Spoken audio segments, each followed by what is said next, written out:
All right, well, we're now moving on to the next segment of technical conference. And as we look back, you will find that there are glasses in front of you. Each of these represents a different vineyard here in the valley.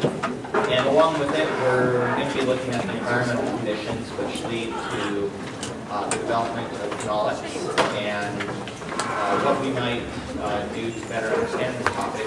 Steve Price will shed a little bit of light on it. But overall, looking at the valley, it spans a pretty big area of which the temperatures and soils do change throughout the process. And what we consider the deep end really kind of starts out here in Hindenburg Vineyard and creeps in probably to about Valley Foothills and Animal. So, truth be told, all three of these would be considered the deep end. And we've taken samples from each of these sites and taken a look at the phenolics, which will be presented here in a second. And really, if you think about it, the array of compounds in wine is quite bewildering. And having some insight to help understand what goes into the quality of a grape and a wine is great, because there's a lot of economic pressures upon us to consistently put out a good wine. If we have a bad year, well, that's where New Zealand or France or somebody else will step in. So really figuring out some of these components gives us a better insight as to how we can consistently present quality wine. Are phenolics what make a wine great? No, it's one of the components. And so as we look here, each vineyard is orientated a little bit differently. They have different elevations, and a few of them share similar soil types. But in Hindenburg, which is out on the deepest end of the valley, we are working with clone 115. And it's on a VSP trellis with about 5 feet per vine. The sample that we're going to be tasting, which the glasses that are in front of you are ordered here from left to right: Hindenburg, the Knoll, Valley Foothills, and Farrington Vineyard. The Knoll is an interesting site. It's Hush's first experiment with Pinot Noir here in the valley. And initially it was planted with the Wente clone. Since it has been interplanted with 667. And of all the samples, this is the only trellis that is a lyre system.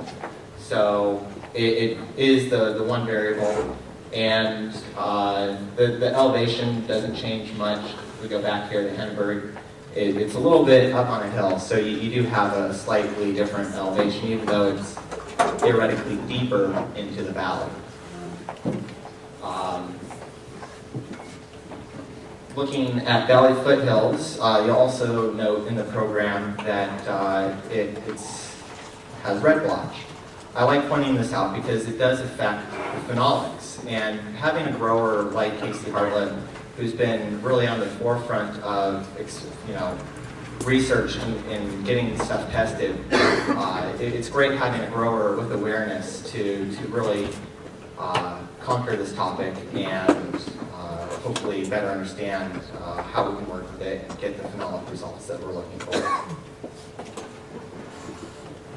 And Farrington, we have clone 115. It's always our earliest harvest date. And note here that the soil type is a little bit different from what we were seeing at the other vineyards.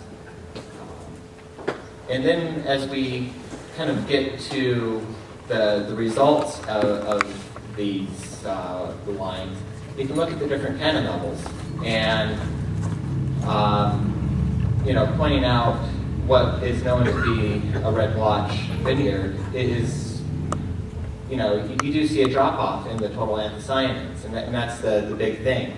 it's not an isolated event. This is something that's happening valley-wide, and hopefully we can all gain a better understanding from looking at some of these details. Which on the surface, you kind of look at a vine and you will think it's healthy, but then it starts showing a little bit of a red leaf here and there. And, all of a sudden, the sugar isn't developing, and neither are your anthocyanins. So it's, put that in perspective as you taste these wines. I think 2013 was a very strong year. And each of these samples, I think, is very representative of the vineyards, and we've hopefully taken them from older barrels, which are not going to be too dramatic, so that we can see what the site itself is presenting. And at this point, I would like to welcome up Steve Price, who is, representing himself. And it's nice to have somebody to bring a little bit of light to the topic so that we can, as I say, gain a better understanding of what's happening here in the valley and the environmental conditions which lead to that. Thank you very much. It's a pleasure to be here. Thank you for inviting me back. I've spoken here before, but Glenn and I cannot remember how long ago it was. But around 20 years ago, I think. I just wanted to leave this slide up to just point a couple of factors out. One, the tannin variation, really the knoll is the one with the high tannin value. 560 is quite high for tannin for a Pinot. Just tasting it right now, it seems pretty good. Doesn't seem excessively tannin to me. Catechin values, even this one at 66 are relatively low in all of these samples. That's related to seed numbers, seed ripening. There's not a lot of seed tannin in these wines. Even this one that's very high, it has relatively low catechin values. I'll be talking about that quite a bit.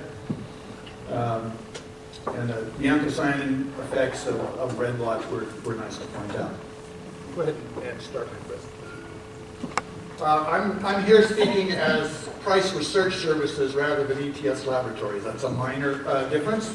Price Research Services is a research company that consists of me. I do a lot of viticultural work, trials for people. I work in Oregon in vineyards. I work here in vineyards. I do winery research projects. I also work for ETS Laboratories. All the analysis you're going to see came from ETS Laboratories, but this is a viticulture talk, and Gordon Burns and I decided it was a me talk rather than a him talk. Okay, so place. Now notice I didn't use terroir. I just like place better. It's just simpler. It avoids a lot of questions. Place has an impact on phenology. Where you grow your grapes is important, and how you respond to that variation changes depending on where you are. And some of you who are well-traveled may recognize this picture. This is the Canary Islands, Lanzarote. Anybody that's ever been there that's associated with the wine industry takes this picture. It is so unique. They have responded to place in a very interesting manner. And I'm convinced that it only exists for tourists and that the wine comes from Algeria. Okay, a phenolic introduction, that's the only structure that there. It's on the bottom of the screen. It's hard to see. You don't even have to look at it. It's just there to represent phenolics. This is really a talk about tannin. Tannin is what gives wine body. It's what gives wine astringency. It's associated with weight. It's responsible for color. It's not the only thing. You can have a high tannin wine that's terrible. But understanding where tannin comes from within the grape, how the environment interacts with tannin is very important. The other components here are in support. Catechin is a measure of seed extraction. It's a way to try to get a handle on how much the tannin is coming from seeds. Polymeric anthocyanins is pigmented tannin, a measure of how much the tannin has been modified by anthocyanin addition. And anthocyanins, which are not tannins, are related to tannin extraction and are very important to understand relative to winemaking tannin. So tannin in grapes comes from skins, and it comes from seeds. The tannin itself isn't that different. Skin tannin is probably a little more astringent, and that difference is enough to make winemakers prefer skin tannin over seed tannin.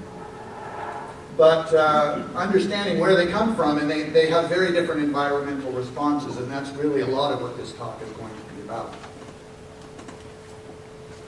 Seed tannin, the role in the plant of seed tannin is a structural role. Seed tannin is the building blocks of the woody seed coat. It is there to become a lignin-like substance. And it's only very partially extractable in wine. As grapes ripen, the amount of seed tannin that's extractable into wine decreases. So the seed tannin contribution to the wine decreases daily during maturation. It also decreases with temperature. Hotter regions, hotter seasons, hotter places have lower seed tannin than cooler ones. It's also a function of the ratio of seeds to juice. And as such, things like the amount of water in a grape or the number of seeds per berry have a big impact on the total amount of seed tannin that's potentially extracted in a wine. Skin tannin has an entirely different role. Its role is protection. It's protecting grapes from fungus attack, from insect and animal feeding. It's synthesized pre-veraison, so you really ought to understand it, have to look before veraison. Skin tannin increases with sun exposure on the grapes. That's a highly localized effect. You take and measure the amount of tannin in a grape skin on the sunny side and the shaded side of a berry, and there'll be 2 or 3 times more tannin on the sunny side than the shaded side of the same grape. It's also affected by juice ratios, so the skin to juice ratio. The amount of water in the grape will increase or decrease the amount of available skin tannin. Seed tannin extractability decreases during ripening. Skin tannin increases during ripening. Not the synthesis, the extractability, and that's a very important difference. And that increase comes at the very tail end of ripening. Not early, not at 20 Brix, but 23, 24. After the fruit's been hanging for a long time. That's a lot of what hang time is all about. And it's modified during hang time. The addition of anthocyanins to tannin changes the tannin structure so that you actually are starting with a different tannin, taking it into your wine before you even start wining. In wine, there is much more skin tannin than seed tannin. But Pinot is unique. Amongst all the wine grapes varieties that I work with, there is more seed components in Pinot Noir than in any other variety. And as a Pinot Noir grower, you have to understand that. And you are always working with some seed tannin. In Cabernet, it's quite variable. And it's very important on Cabernet as well, because the tannin levels are so much higher that the presence of seed tannin with its added astringency will greatly decrease the pleasurability of a very tannic Cabernet. But Pinot, sometimes seed tannin is a necessary part of the structure of the wine. Anthocyanins are the source of redness in wine. They're the source of redness in grapes. They're there to be an attractant, to pull birds to the vineyard to say, hey, it's time to eat these grapes. Come and get them. There's seeds inside, but don't worry about that. You can take them elsewhere. They're very heat-sensitive compounds. They degrade under high temperatures. They degrade always. They degrade in the bottle. They degrade during fermentation. But they degrade in the grape. It's not that synthesis is different between a hot climate and a cool one, but in cool climates, in cool sites, in cool places, and in cool vintages, you'll have higher anthocyanin levels. And they enhance the extractability of tannin, and that's why they're important. This is recent research, but anthocyanins are critical to allow tannin to escape. Tannin is caught in the cell walls, it's entangled physically, and attracted chemically to cell wall components. Anthocyanins are involved in the release of tannin from cell wall components. This is new research coming out of the AWRI. They made wines from a Cabernet and a Cabernet mutant that had no anthocyanins, and they were able to clearly show that anthocyanins were critical in moving skin tannin from grapes to wine. Water, you don't know what water is, but it has profound effects on grape and water, and grape and tannin concentration. Somehow water got left off the list. It should have been Brix, TA, pH, and water. We forgot. It's the main component of grapes. We've been measuring it at ETS with and finding all sorts of interesting things as a result, things that we all should have known 100 years ago. Water is the amount of water per weight of berry. It's a weight by weight measurement, like Brix. But Brix is the weight of sugar in the weight of a liquid.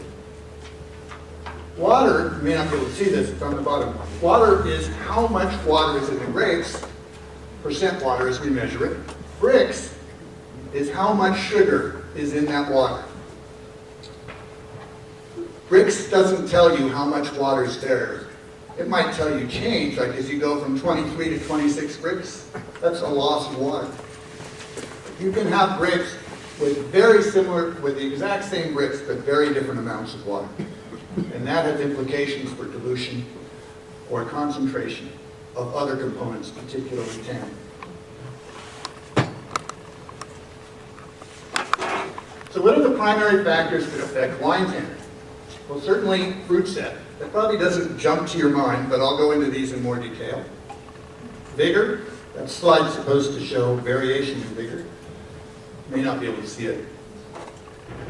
Skin to juice ratios and seed to juice ratios. Glad I don't grow those grapes on the left. Sun exposure and ripening. And when you look at these factors, they don't stand alone. Vigor influences all of these. Fruit set influences ripening and juice ratios. So they're all intertangled. And I'll start going through some of the pieces here. So when you look at place, what is it about place that affects these factors? What is it about place that affects phenolic chemistry? I pulled this picture up out of my files thinking, oh, that shows a lot of places. That looks pretty good. But in fact, I didn't even recognize the vineyard, but after I looked at it for a while, I thought, oh, I know this vineyard. And this is a really tannic vineyard. It is very tannic. And what is it about place that does that? So I'm going to start with bloom date. Bloom date has a lot to do with phenolic components. Temperature, particularly, determines bloom date. Right now in the Anderson Valley, it's a perfect time to make this demonstration. You've got bloom up there, but not down there. Bloom date is temperature driven, and bloom date determines harvest date. Of all the phenological characters measured in a grape, bloom date is the most temperature sensitive. Day degrees work really well to determine bloom date. Day degrees don't determine much else. This is a plot of heat unit accumulation. So day degrees using a 50-degree base in Corvallis, Oregon, near where my vineyard is,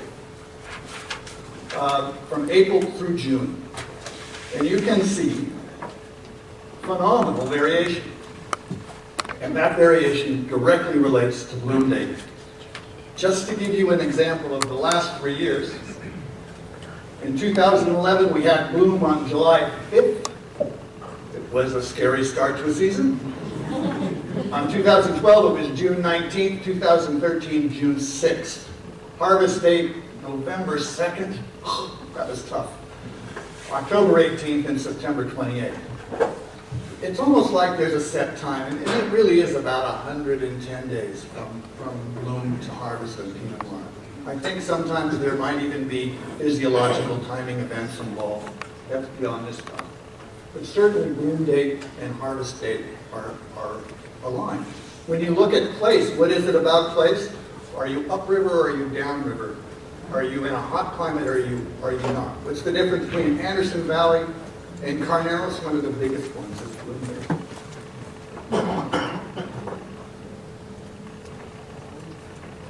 Why does this relate to phenolics? Because it is much harder to hang fruit when you ripen in August than when you ripen in October. It primarily has to do with maturation effects. What part of the year are you picking grapes? Are you picking grapes in the hottest time of the summer or are you picking grapes in the cool fall? Makes a big difference. And bloom date is the factor that's setting that. And it's very place related. Temperature during bloom, which is somewhat a place fact, but probably even more variable based on vintage, is important because of its effects on fruit set. Low temperatures or rain during bloom, and you'll have a very light fruit set.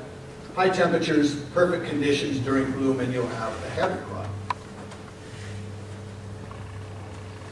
And the difference between a heavy set and a light set is huge.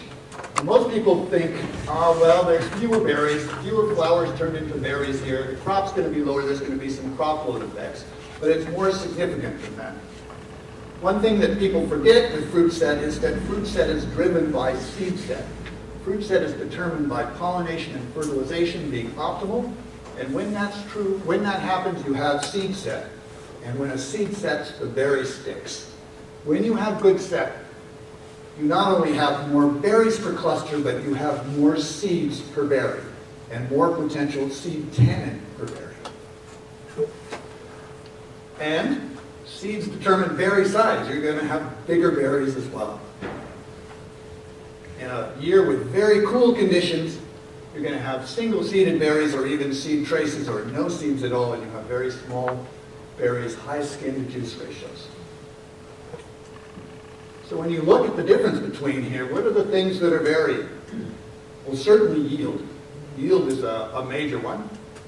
The number of seeds, berry size itself, sun exposure.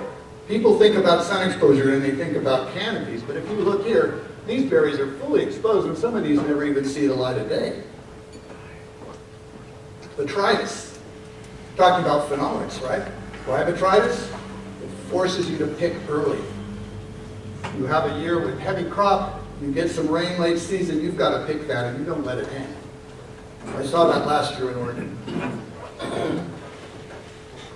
And all of these factors inter-react with tannin.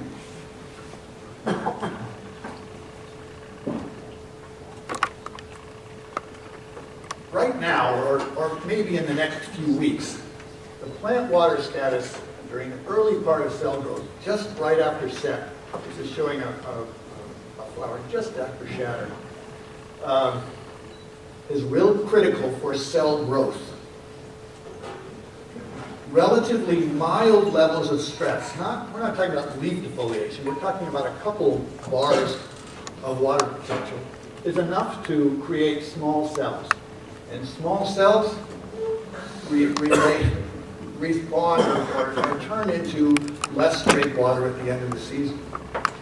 Just enough stress to slow shoot growth rates down is enough to, the same processes that's driving shoot growth is driving cell growth. If you can slow that shoot growth rate down, you can slow cell growth down and end up with less watery grapes. This is two soil series from Oregon. This is a upland clay soil. I think probably its equivalent is down here. This is a Jory soil, very similar to Nicaea, which is similar to Aiken. In fact, Nicaea is Aiken backwards. And it's a high clay content soil. It's the most common vineyard soil in the Willamette Valley. This is a lower soil. It's related to Missoula flood events. It's a deposited soil. This is formed in situ. Clay content here is probably 40 plus. Here it's about 25%. This is new from 2012. This is data from 4 vineyards in the Willamette Valley. I actually have 18, but I'm going to do a multi-year comparison later, so I'm just showing you these 4. But it shows soil clay content on the bottom axis with low, high clay on the right. So over here it's 32% clay, and here it's 20% clay. And this is great water content at harvest, showing the relationship that clay soils have to water content. And it goes back to that concept of water stress and growth. This is a soil moisture release curve, right out of the textbook. This side on the bottom is soil moisture content. So as you move to the right, higher soil moisture content. And on this axis is soil tension. And you probably can't see these numbers, but this one's 12, this one's 100, and this one's 1,000. It's a log scale. If you look at one water content, 20% here, a sand soil, which is this blue line, has about 10 kilopascals of tension. A clay soil up here has about 500. Clay soils have a lot of tension. It is hard to pull water out of a clay soil, even when there's water present. Clay soils hold a lot of water. They're a great reservoir for water, but that water is always at a cost. This tension results in tension throughout the system and results in smaller cell growth. It's really one of the beauties in Oregon of these soils because we always have a wet spring. We have a lot of climate variation, but there is always ample soil moisture. I've never seen a year in 30 years now that we have ample soil moisture. And the fact that those clay soils have resistance is why we're able to keep our berries from being gigantic. And I'm sure that's a variable here. Talking to some of you earlier, I already understand there's a variation in clay soils, and that's going to be starting very soon. What about light texture soils? As you move into light texture soils, if you have a wet season, you're going to get big berries. There's really nothing, water's cheap, it's easy in a light textured soil in a wet spring. But in a dry season, that's when you're in control. And when you move into sands or you move into districts, places where they have very light soils and low rainfall, a good example would be the Santa Rita Hills, where they have very low rainfall. All of the water is coming from irrigation. They're in control of this factor. Same situation in eastern Washington, in the deserts of eastern Washington, where the soils are very light. They're controlling berry development. And here, you're a little more that way than, say, the Willamette Valley, but it's a variable here, and it's a site-dependent one, and very much one where you're involved as a grower in your interaction with that as irrigators. Sun exposure.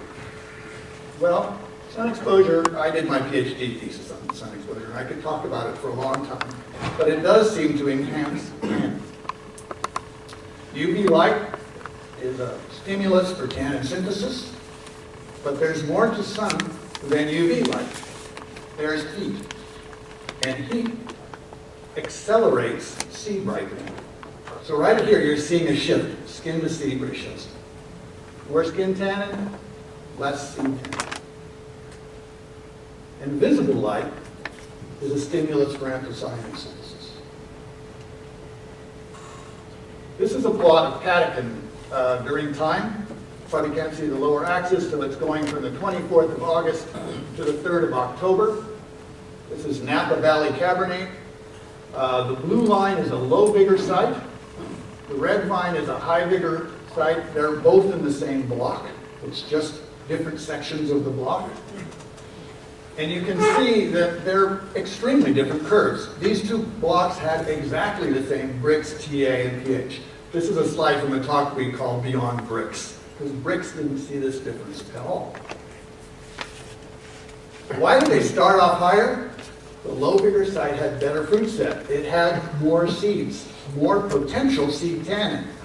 But more sun, more heat, faster seed ripening, faster seed development. By harvest, although there were more seeds here, they were much riper and the total seed contribution was less. This is an example of a leaf removal trial in Oregon.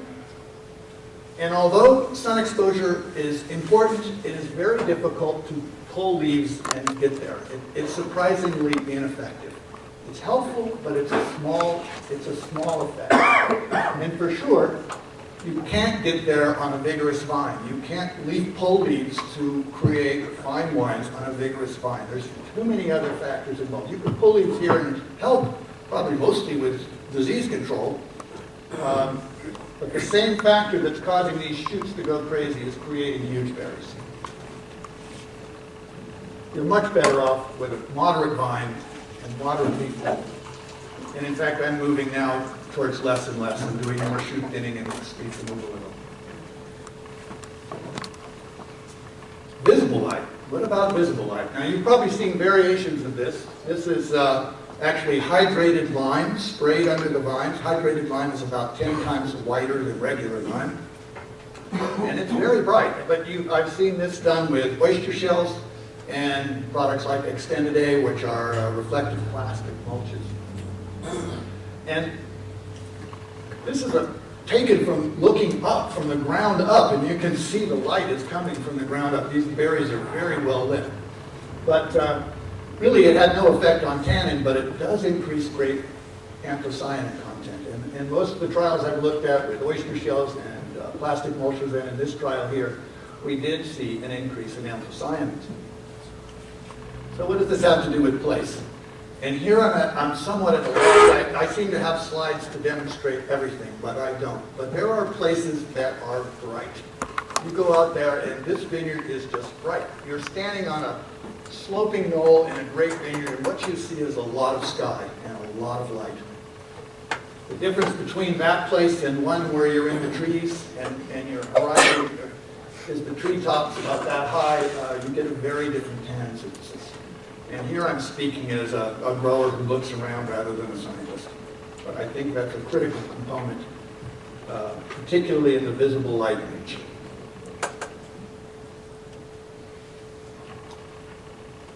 Yield. Well, I've been involved in probably 100 thinning trials over the years, if not more, either as an analyst or the perpetrator of the crop loss. We really want to, if you look at yield trials in general or fruit thinning trials, the first factor that you see that responds is again anthocyanins. Anthocyanins are very yield sensitive, particularly on Pinot Noir. You can drop a berry and improve a Pinot Noir. And I have taken 2-ton crops and dropped them to 1 ton per acre and seen the anthocyanin content increase. It's very discouraging in a way. How many is the right crop load? Is it 1 berry per vine? It's like, is there no bottom to this relationship? I'm not sure there is. But it's not just when you drop fruit, it's also place effects and side effects on crops that are important in this. This is from 2013, a year when we had lots of rain, all sorts of things going on, but this is 18 different vineyards, all from the Willamette Valley. The bottom axis shows yield in pounds per foot of row. Here's anthocyanin content. This is on grape analysis, not wine.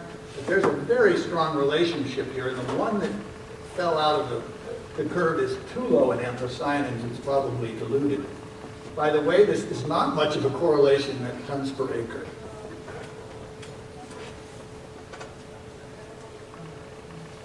So why do we care so much about anthocyanins in grapes? Because of tannin in wine. This is out of Paso Robles. These are Cabernets. It's about 8 different growers and 6 different wineries. Grape, the bottom axis shows grape anthocyanin content. So from low to high. This shows wine tannin concentration. So across, there was no controls here, there was no winemaking technique, but it clearly shows that if you want to have high wine tannin, you have to be on this end of the grape spectrum, on the grape anthocyanin content. With low grape anthocyanins, you're not going to have high wine tannin. When you look at Napa Valley Cabernet and you compare Napa, it's famous for its tannin content. And if you compare that to other regions and other places, what stands out if you measure grapes isn't grape tannin, it's the anthocyanin content. Napa Valley Cabs have hugely high grape anthocyanin content. Looking at, in the previous project where I'm working with an Oregon client that buys fruit from 60 vineyards, we're looking at what parameters should we measure to really determine quality. And in many cases, we already know where the good vineyards are and where the bad ones are. And when we did an analytical preview, what stood out was grape anthocyanins was really the best marker we had. for our best blocks. If you want to measure something and look at variation of the effects of site, probably the easiest thing to measure is grape anthocyanins. Look at how that relates to block variation, or your position in the valley, either one. Okay, so ripening is way more than just sugar and acid. Most people talk about ripening, they talk about brazen, and then they stop about 23 bricks, but that's not where we stop these days. We let the fruit hang. And really we're talking about things that happen beyond metabolic changes. We're really talking about factors that are more closely related to senescence than a metabolic change. And those include concentration effects from dehydration, seed ripening. The seeds continue to ripen during this late ripening phase. And skin tannin extractability increases dramatically, as does tannin modification. This is a trial from Ed Weber in Napa Valley. His hang time studies, he did this for 3 years in a row. This is grape water content here. You can see grape water content going down, which would cause some concentration effects. The blue one is tannin, and you can see tannin just shoot up at the tail end of this trial. And that's not a concentration effect. That's a change in extractability. You can't account for this increase because grape water didn't even change much. There's no concentration. There's a little bit of concentration, but it shows how cell degradation increases tannin extractability. Here's the same plot. Water looks the same, but this is polymeric anthocyanins, or if you want, pigmented tannin. It represents the modification of tannin. This increase here, I see in every maturity trial I've been involved with red grapes. You get formation of tannin, of pigmented tannin in grapes as they're ripening on the vine. This is a factor that happens the tail end, 22. And you'll see very slow increases as you go from 20 to 21 to 22 bricks.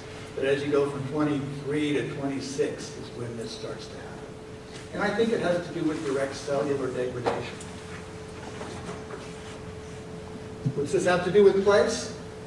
All the way back to bloom date. I mean, when are you picking these grapes? How long are you going to be allowed to hang these grapes? And I'm not saying that these are always the best fruit, but this is the process that's happening. And as this goes on, you're going to create a more modified tannin structure. A darker line, a different one.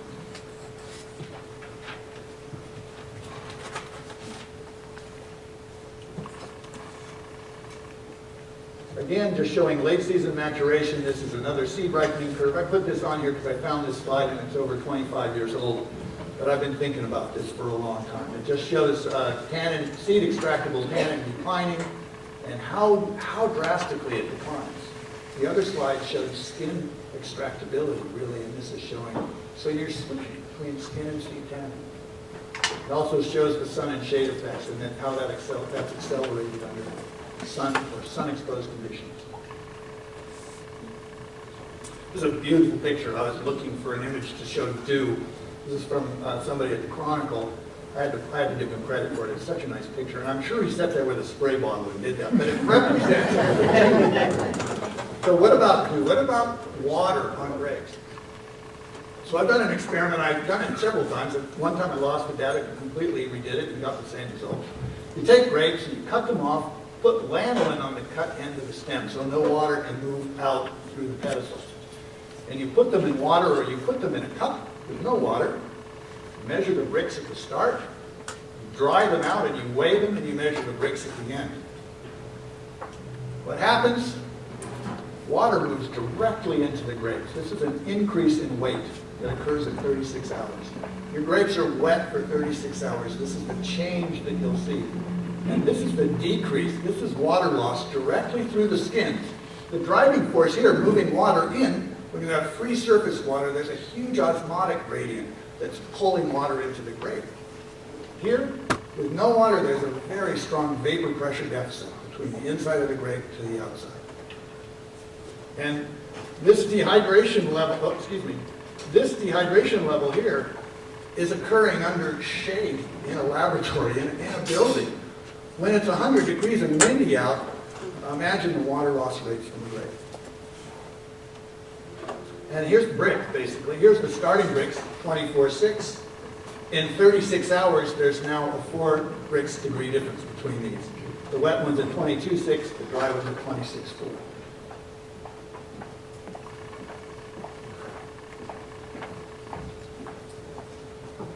What happens here? What happens when the fruit's really wet?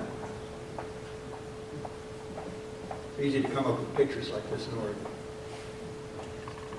Okay, I showed you this plot already. This is soil clay content versus grape water. 4 vineyards in 2012, no rain. What happened in 2013? They all went up considerably in water. Some of them looked like they were still responding to the clay content, but not this one.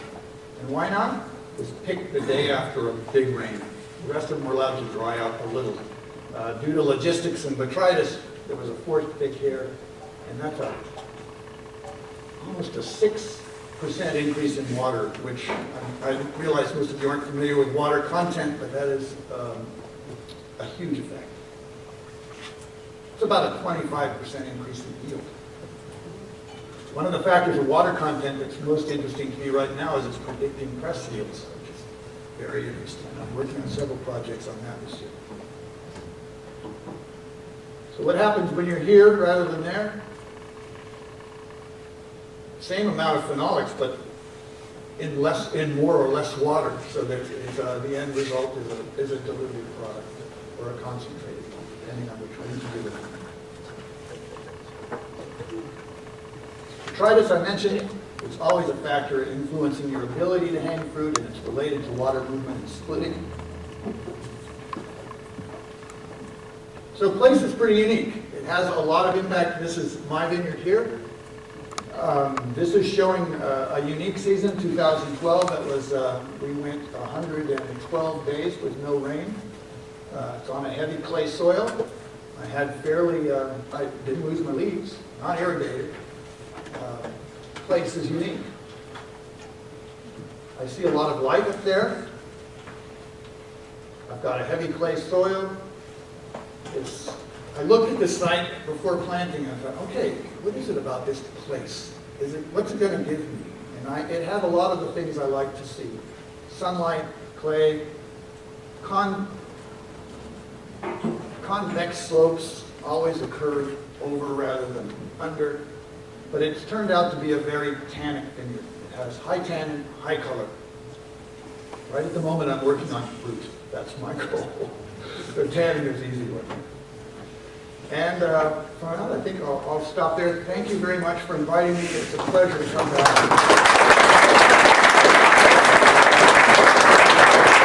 The vineyards are beautiful and the wines are as well. Thanks.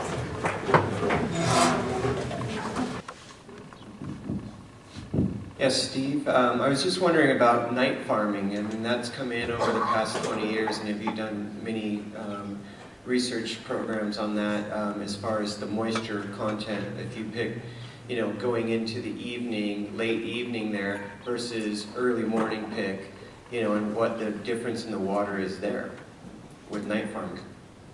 Well, if the difference is, well, first of all, you're bringing the fruit into the winery cooler. It's the real driving force. But if the difference is escaping the morning dew and the dilution that accompanies that, that could have an impact. Night, you would assume that you're actually picking almost before the dew forms, but that's going to be debatable. You're really waiting for the fruit to cool to pick it. And if it gets cool enough, it may get dew on it anyway.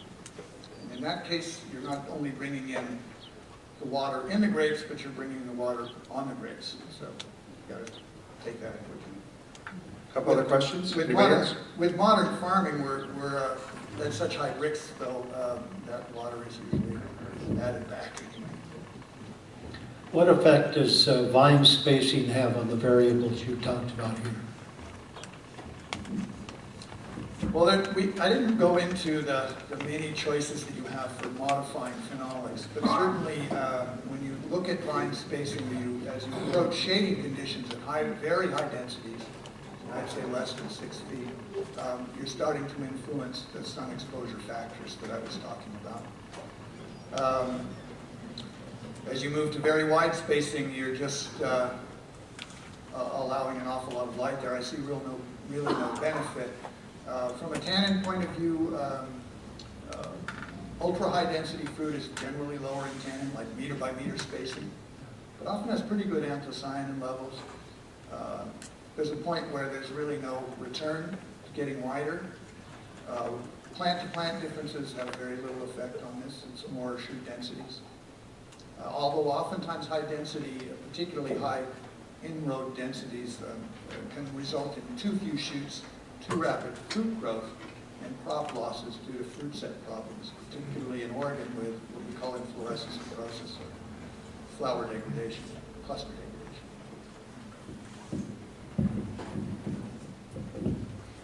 I was wondering what your views are on the timing of fruit thinning on anthocyanin and color. That's a good question and appropriate. I've actually done quite a bit of work on that over about a 4-year period working with 4 Willamette Valley wineries. And we thinned at shatter, at lag phase or seed hardening, and at veraison. And there was a strong preference for the wines to the earlier 2 thinning dates. Under Oregon conditions that are relatively dry, unirrigated soils, during the growing season we saw no effects of compensation as in larger berries from thinning earlier. And in certain years it was very apparent that there was an advancement in veraison. So there's some recent discussions that maybe the main thinning effect is not that you're increasing a ripening rate, but rather that you're initiating ripening earlier. And if you wait until after the start of veraison to do that, it's too late. So my tendency is no later than seed hardening, and I usually wait until there if there's a strong crop. If it's a strong question about what the crop load is. If there's a huge crop load, I start early. Other questions? Could you speak to the use of stems and how that might change? I left that out on purpose because I don't know. There is tannin in stems, and in Pinot, it's a big part of what's happening. I have done a little work, and it's actually pretty interesting. Glenn mentioned pyrazines, and you don't think of pyrazines in Pinot Noir.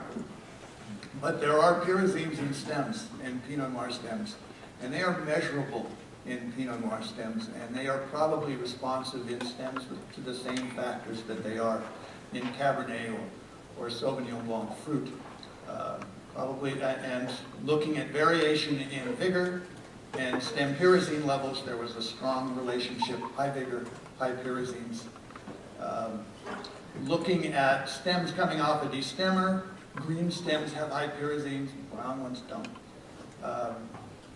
As far as stem tannin goes, I've done a few little tests on various pieces of stems, and lignified pieces of stem have much more releasable tannin than green ones, which is an interesting factor. It's that once they lignify, they oxidize, and I think they're extractable, whereas when they're green, they're probably still protected by the cellular structure.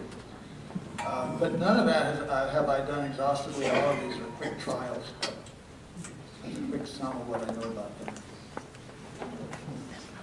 We did consider offering pyrazine stem analysis at ETS for growers who might be considering or making the whole cluster decision, but we broke our mill doing that, grinding up stems, and I was told not to do that anymore.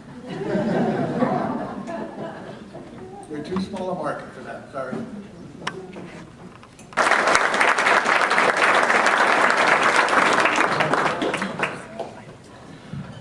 Okay, well, we're a little early, So we're not quite ready for lunch yet. So why don't you enjoy the wines for a few minutes, but when you're finished in maybe 5 or 10 minutes, if you would, please empty the glasses. It'll make it easier for the crew that comes through after you.